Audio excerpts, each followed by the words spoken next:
El-Bayt, la demeure. El-Bayt, pour toi, c'est la maison. Mais un mot peut avoir une signification différente de celle qu'on lui donne aujourd'hui. Allons donc voir ce qu'il en est dans le Coran.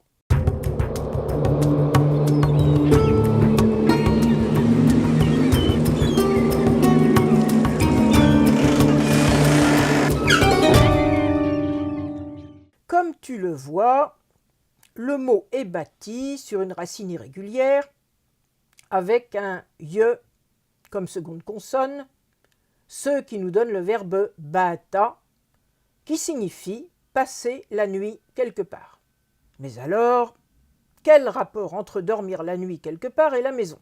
Eh bien, dans la société du 7e siècle, on vivait toujours collectivement, et donc bata, c'est passer la nuit avec les siens dans un lieu de résidence qui peut être une maison, mais aussi une tente du désert. Il s'agit là d'une nouvelle illustration du principe de proximité qui régit la vie sociale au 7e siècle en Arabie et que nous avons déjà vu avec le mot wali, l'allié, qui est aussi le proche. Et rappelle-toi, dans la société des tribus, on vit toujours ensemble et notamment dans le campement nocturne. Mais cette relation de proximité s'applique également au rapport avec le divin. C'est ainsi que dans un des passages les plus anciens du Coran, le Dieu qui protège les Mécois est appelé Rabb Hadhal Bayt, le Seigneur de cette demeure. En 106.3, en effet, il nous est dit, s'agissant de la tribu de Quraysh qui est nommée au verset 1, qu'ils rendent culte au Seigneur de cette demeure Bayt. À travers cet exemple, on voit que le terme Bayt s'applique également à un édifice sacré. Tu auras deviné que pour la Mecque, il s'agit de la Kaaba.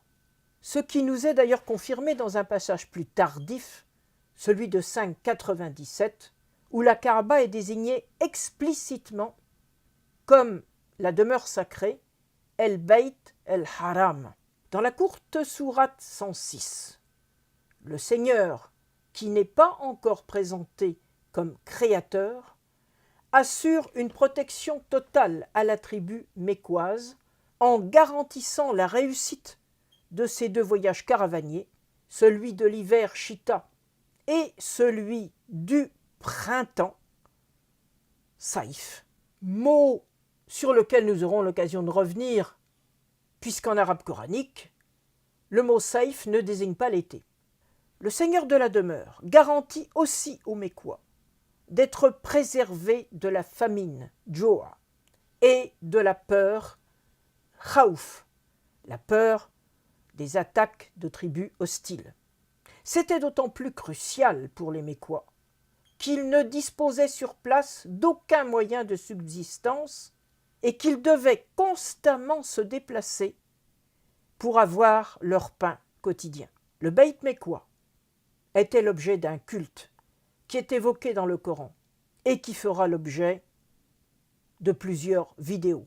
Mais cela n'en faisait pas pour autant un temple, selon une traduction donnée habituellement et qui est complètement inexacte. À très bientôt.